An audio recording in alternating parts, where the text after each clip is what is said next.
Like in basketball, it was different because I expected to win. Like I expected us to win championships. I expected us to win 5. Quite honestly, I expected us to win 8. And so when you have that vision in sports, it's a direct competition. Like I know how hard they're working. I know how hard we're working. I know what their strategy is. I know what ours is, So it's a little different. So when we went in the NBA, it was like, yeah, we expected to do that.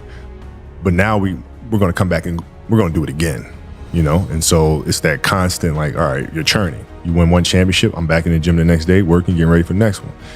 Now, it's different because it's not about the awards. You just wind up trying to create something that's going to inspire someone that hopefully, through that inspiration, they can inspire somebody else. And what I've come to learn as my career went on is that's more significant than any championship. Is how do you connect with somebody that can then connect with another? And then with whether the awards come or not, that's for, the Academy Award body to decide. Yeah. But, like for us, it's just to try to create things. No, it's no pressure because, it's their process to own. Like I have knowledge, information that I've gained, through playing. So like the little details of things I can teach at a high level. But ultimately it's them. Yeah, you seem very still and detached about it. Yeah. I mean, it's the kids love playing basketball, and so that's the anchor of it all. They come and they play and they learn and they have fun and and they compete and they challenge themselves and one another and they just get better every day. Yes. Yeah. So like the first novel we did was the Wizenard series. It was important for that to be basketball because I wanted the first story to be one of empathy and compassion. And in team sports, if you don't have that, you can't win. Right. And so it was important to tell the tale of a basketball team dealing with their own personal fears and have those fears and insecurities lead to empathy and compassion for others. Right. And with the second story, I wanted to look more internal, individually, and look at how do you deal with the inner challenges, the kind of the self-negotiation that takes place inside of our own heads. And there was no sport better than that than tennis. There's golf, but tennis, you have more movement, which to me symbolizes life in general, because there's a lot going on, right? There's the elements in tennis that you have to deal with as you deal with in golf, maybe not to the same extent, but they're still there. And then there's the confrontation with the person across the net from you. Yes. Right, as well as the strengths and weaknesses in your own movements and how you feel in your own body. And because of that, it was important for this story to be a tennis story. Like, you're out running on a track, working out, and you start talking to yourself saying, man, my knee is really sore right now. Maybe I'm doing too much. Sounds like me. Maybe I need to back off, Man, my lungs are burning. Maybe I can just slow down here. I'll do like an extra 2 sets tomorrow. It'll be okay. Yeah. Right? That sort of stuff. Yes. Like that stuff's dangerous. Yes. And that's when you just got to say, you know what? I'm not negotiating with myself. Yeah. The deal was already made. The deal was made when I set out at the beginning of the summer and said, this is the training plan I'm doing. I signed that contract with myself. I'm doing it. Throughout that process, you'll start talking to yourself like, man, I think I need to, nope. No, this is non-negotiable. Yeah, non-negotiable. Yeah.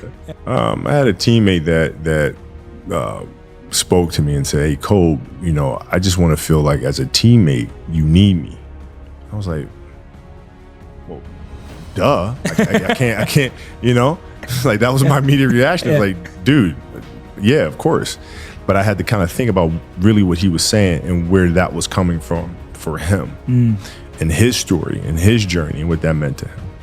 And that opened my eyes to there's a bigger game being played. It's not just basketball, but it's the emotions of each individual and the backstory that they're carrying with them, the baggage that they're carrying with them. And if I really want to be a champion and be a great teammate, I have to understand what those mean to help them become better and in turn, help me. Yeah. And do you think this content is going to help all the content you're creating here at Granity? Is that for you to help build better bonds between parents and kids? Like, are you hoping that the podcast, for example, like kids are going to listen to it on the way to school or on the way back? Or like, how are you imagining people consuming the work? Yeah, I imagine it in different ways, but like ultimately people always figure out a way to do it that's comfortable for them. But like, which is why and everything that we do, we try to create the highest quality of product, right? Like, people will sit down and tell me, they'll say, okay, well, audiobooks, a very small percentage of people listen to audiobooks. We don't really have to invest too much in doing audiobooks. And what? Excuse me? No, because what if that one person just listens to audiobooks? That one family enjoys audiobooks. They have to get the best experience that I could possibly give them. So that means using a London orchestra. That means doing full symphonies. That means having Felicia Rashad read the stories. Like, it means everything. The books themselves. I got this all the time. There's no money in making books, man. Nobody makes money in books. And I'm sorry, you want to make a book with using what material? You want, like, I'm like, yeah, because children matter. So like, I don't know how they're going, I imagine how they're going to be consuming content. But ultimately it's my responsibility and our responsibility at the studio to make every single thing that we put out the highest quality possible. Yeah. Well, the Punies for sure. Like the Punies, I was like, when I first made the Punies, we're going to release it in the summer. I think we released it in August. I think it was August around the same time. But in my mind, I was saying, okay, parents are going to listen to this every Saturday morning, because I know I'm in the car driving my kids to soccer games and volleyball games and stuff. So parents can listen to this with their kids in the car as they're driving to sporting events. Like, that was kind of what I had in my mind. And then when it came out, it's like, teachers were using it more so than anybody in classrooms and doing like classroom reports on the Punies and all sort of stuff. So, never know. It seems like you study life a lot, right? Like when you're talking about all of this imagination, which stems from your own work. Like, for example, like when you're dealing with empathy and compassion, it's reflected in the content. When you're going through these visualizations of what could this look like, it goes in the content.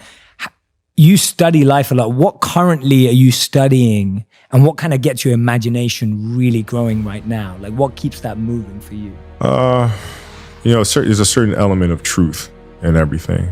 And the creativity generally comes from personal experiences first, and then you kind of look on a broader scope of, okay, how do you take something extremely personal and then channel it in a way for masses to understand or get their arms around, sort of thing.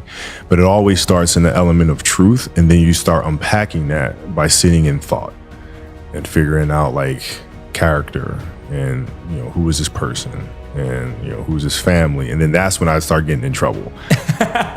Because it's like the questions don't end. So I have like books and books and books and books and books and books and books and books and books of backstory, because it's not good enough just to say the character's this way. Why are they that way? For the parents, well, where do the parents come from? Where's the dad come from? Why are they raising a kid this way? And then what does it have to do with the economy that's around them? And then just one thing leads to the next, and then you're just writing all kinds of stuff. Like creativity isn't everything, like even in consistent, like what I found is creativity a lot of time comes from structure.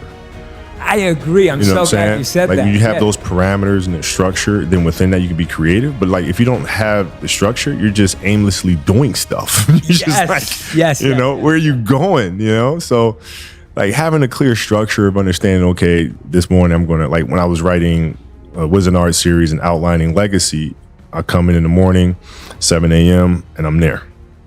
I'm writing backstory from 7 to 12, then I go pick up my kids, and then I come right back and I'm writing again. So like within that structure, my mind when I go to sleep is already like planning of what the next day is going to be, because I know, what it is I have to do. It's that consistency and structure thing too. It's like, people think like you're just kind of mulling along, and all of a sudden, like the show that we have on ESPN now called Detail, basketball, sports breakdown show. That came to me when I was walking around with my wife shopping. And I look at a piece of fabric and I'm like, wow, this is really the detail. And this thing is, oh my, Detail. That's the name of the show. And then everything came from there. But I had been thinking about a show like that for like a year. And I couldn't shake it loose. I'm like, what? I gotta find a sports show that I'm going to do, but can't just be basketball focused. Has to be broader. And I want to hear from the best minds in the world. I want to hear from Peyton Manning. I want to hear from what is it for like a year. And then all of a sudden, boom, you know, and so people think it just comes out of nowhere. Yeah. You gotta like obsess over it for a while, and then it kind of pops loose. Absolutely. Yeah, you had to plant the seed well before to see the fruit. Yeah, and you gotta water it all the time, man. Like you gotta sit down and watch other shows that are out there, and like you know, and then ultimately you just find, you know, like when the answer comes to you, it's like, my God, I could have thought of that on the first day. Remember John Williams told me that. He said he'll sit for like 2 months to try to figure out what the melody is. Yeah. And he'll just be playing. He'll be at his piano all day. He'll say the only day he'll take off is Sunday because his wife forces him to take Sundays off. And he'll just be sitting there writing. And then it just comes. Yeah. And he's like, I seriously could have thought of that on the first day. Like, why? It's just so simple. Build around it. What I try to do is shoot the idea down and figure out everything that's wrong with the idea. Ooh, okay. Right? This show won't work because, like Detail, for example, is like, this show won't work because it's not for fans. It's for the 1% athlete. Yeah. All right. Well, will it be successful? People connect to it? Like, you know, you start unpacking every little thing. How will we shoot it? Can I even get Peyton Manning to do it? Could I get, you know? And you start shooting them down. Same thing with the novels, like characters and plots and stories. Does this make any sense? No. Here's why. Pop, pop, pop, pop, pop, pop, pop, pop, pop, pop, pop. And I felt like that really helps me. Well, it's just like the same thing for any great movie. You know, you have to have the antagonist. Yes. You know? A strong villainous character will really drive the narrative along. If you don't have that, you have nothing from which your hero has to bounce off of. You know, that villain could be, you know, maleficent. It could be something inside of you. It could be whatever, but you have to have that clear antagonist that's driving the narrative forward. And so in this sense, it's the same thing. You pick apart the negative, and from that, you can then move forward. Story. Yeah, you know, obsessiveness just comes from something that you love. Like, you really love it. You'll go through fire for it. You know, you'll go through the ups and downs with it, and you'll just keep at it because you love it so much, you know? And the story for me started a long time ago. I mean, I had a great English teacher at Lower Merion High School named Jane Mastriano, and she explained to me the art of storytelling my sophomore year. And that's where I started falling in love with it and understanding story structure, you know, how to develop compelling characters, and how stories are the driving force, whether they're inspirational or informational, that really change society. Comes full circle. Yeah. You know, and you know, it's a pretty cool feeling, man. Like growing up when I was in high school, man, I didn't read much at all. Yeah. You know, because basketball was my thing. Now, if you give me a basketball book, or like a sports book, or like a sports psych book, I'm devouring that. You know what I mean? Because it was a clear focus for me, which kind of gets me into this market a little bit too. Because like for our active children that love being outdoors and playing all the time, they're not reading. No. But they're missing out on so much by not reading. But they will read if there's something that they feel like speaks to them. So true. You know? And so now I think we get more readers in the world because of it, hopefully. That's so true. No, I think so. I agree with you. Like for me, and this is why everyone's different, and I think there's such a need for what you're doing, because when I was growing up, I never enjoyed fiction. And so I thought I didn't like reading because all the books that the school suggested were fiction books. Right. And then when I was 14, my dad handed me an autobiography and a biography. And I devoured it. And then I started reading because I was like, I want to hear about real people who break and who develop and who learn and grow and like have been through failure. And like, I want to hear about rags to riches. And I want to hear about real people who went through real pain. That's right. But I grew up believing that I didn't like reading. Right. And I think you're so right. I think there's a lot of kids out there who think they don't like reading, or they think reading is boring. It's a problem because like what I found in the industry, which is why we publish, because a lot of publishers want to publish the same type of story, you know, the same type of plots, same looking characters, not a lot of diverse characters out there at all.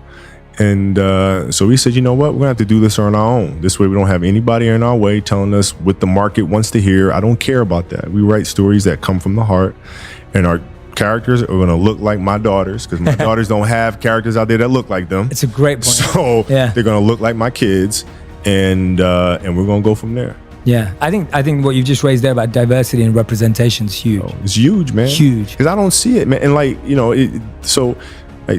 books is just the first thing. Publishing is the first thing. Now, if we look at animation is even worse. it's even worse, in terms of developing characters, diverse characters. But even beyond that, the animators themselves, there's no diversity in that industry. Right. None. And I'm talking not just racial diversity, but gender diversity as well. Yeah. And so there are a lot of things that we need to take on, that we are taking on, and hope to make the world and the industry a better place because of it. Yeah, no, I fully agree with that. I'm a British Indian, right? Born and raised in London. Never seen any character that look like me anywhere. Right, because they think, the mass market, it's not going to appeal to the mass market, so we're not going to do that. Yeah, exactly. Wait, what? What? Yeah, and everything's spreading so fast now, and everything's global now. Yeah. Right? Nearly all content is global now, and most global markets are growing everywhere. So the need for people, especially young people, being able to see themselves in characters. And it's not, and I think it's a deeper point that you're making, is you want to be able to see your story in someone. Right. Right? Even just beyond like color and background, it's like your story, your experience of life. When we made Dear Basketball, we got a lot of pushback from people. Like, I took it to some very prominent studios at first, and they all said, yeah, no. My parents were great. Growing up, they instilled in me the importance of imagination, of curiosity, and understanding that, okay, if you want to accomplish something, I'm not just going to sit here and say, yes, you can do whatever you want. Yes, you can, but you have to also put in the work to get there, right? So they taught me that at a really early age, man. And when you grow up as a kid thinking that the world is your oyster, all things are possible if you put in the work to do it, you grow up having that fundamental belief. Yeah. Who was more influential for you, your father or mother? Both were influential at different points. Yeah. Right. My mom was there on a daily basis. My father was really influential at a really critical time where I had a summer where I played basketball when I was like 10 or 11 years old, in a very prominent summer league in Philadelphia called the Sunny Hill League, where my father played, my uncle played, and they were like all-time greats and such stuff. And Wilt Chamberlain played in the league, Earl Monroe played in the league, and here I come playing, and I don't score 1 point the entire summer. Really? Not one. How old were you? 10, 11. And you're playing against other 10, 11-year-olds? Or you didn't score once? Not one. Were you in the game? I was in the game. How did you not score? Because I was terrible. Really? Yeah. At 10, 11 years old, you were that awful. I mean, and I had these big knee pads on because I was growing really fast. I had socks all the way up here, and I had like the high top skinny, like skinny as hell. And I scored not a free throw, not a lucky shot, not a breakaway layup, 0 points. And I remember crying about it and being upset about it. And my father just gave me a hug and said, listen, whether you score 0 or score 60, I'm going to love you no matter what. Wow. Now that is the most important thing that you can say to a child. Because from there I was like, okay, that gives me all the confidence in the world to fail. I have the security there. But to hell with that, I'm scoring 60. Let's go. Right. And from there I just went to work. I stayed with it, and I kept practicing. Is that when you think the mentality of hard work started to come in for you at that age, when you failed so miserably, I guess, that summer? I think that's when the idea of understanding a long-term view became important. Because I wasn't going to catch these kids in a week. I wasn't going to catch them in a year, right? So that's when I sat down and said, okay, this is going to take some thought. All right, what do I want to work on first? All right, shooting. All right, let's knock this out. Let's focus on this. Half a year, 6 months, do nothing but shooting. All right, after that, all right, creating your own shot. And you focus. So I started creating a menu of things. When I came back the next summer, I was a little bit better, right? And then you mean like, I've got my jump shot from 15, I've got my I got my jump shot from 15, I got my three-point shot, like just open shots, not miss open shots, right? And be able to shoot it with speed, because those kids are so much more athletic. And then the next summer I came back, it was a little better. And the summer came back, next summer it was a little better. I scored. It wasn't much, but I scored. And this is 12, 13. 12, 13. And then 14 came around, back half of 13, 14 years old, and then I was just killing everyone. And it happened in 2 years. And I wasn't expecting it to happen in 2 years, but it did, because what I had to do was work on the basics and the fundamentals. Well, they relied on athleticism and their natural ability. And because I stick to the fundamentals, it just caught up to them. And then my body, my knees stopped hurting. I grew into my frame. And then your athleticism, once you have the fundamentals, the hard work, the mindset, and you tack on the athleticism, it's game over. Then it was game over. Wow. So from 13, you're good, average still? I was good. I was good. And then about the end of my third, like right when I was turning 14, I became the best player in the state. At 14? At 14. So from 12 to 14, you went from scoring 0 to being the best in the state of all ages. Yep. But it's simple. Like if you do the math on this, right? Like if you're thinking about how often kids are playing, right? And I tell this to my daughter and my daughter's team as well that I coach. It's a simple thing of math. If you want to be a great player, if you play every single day, 2-3 hours, every single day, over the course of a year, how much better are you getting? Most kids will play maybe, an hour and a half, 2 days a week.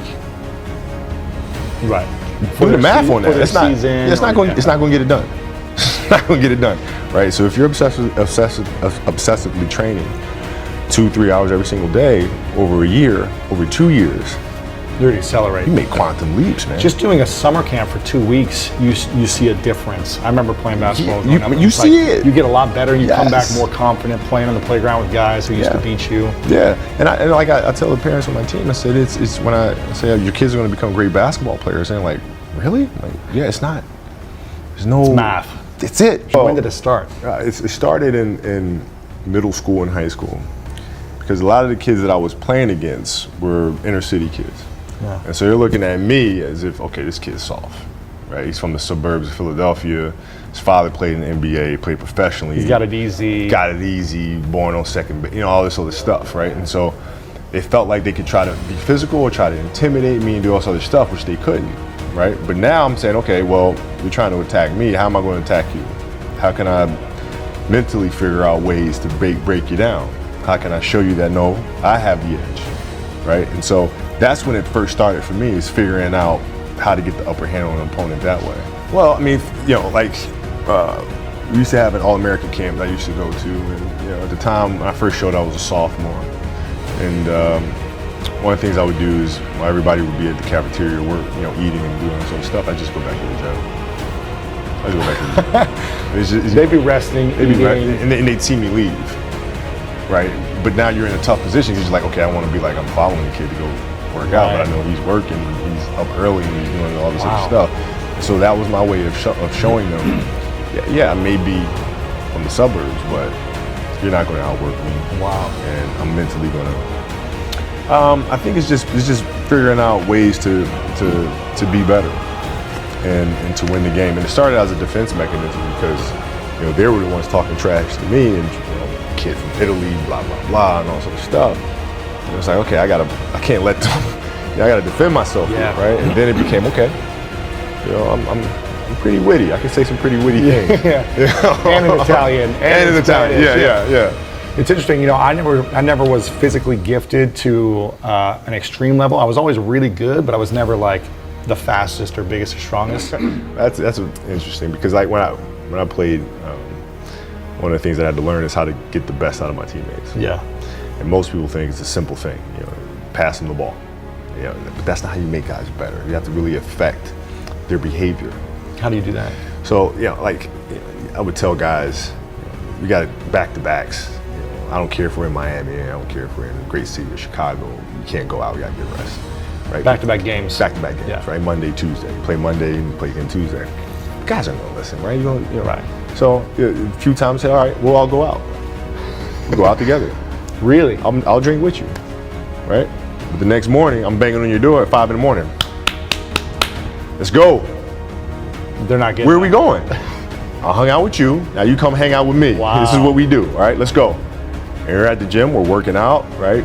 We hit the bus. We go to practice. We play that night. And they're dead. And they're dead. And they're like, oh, lesson learned. Really? Lesson learned. Take them out once. Listen, if you're going to do that, do that. But don't let that compromise what we're here to do. Right. This is why we're here. This is why you're here in the first place.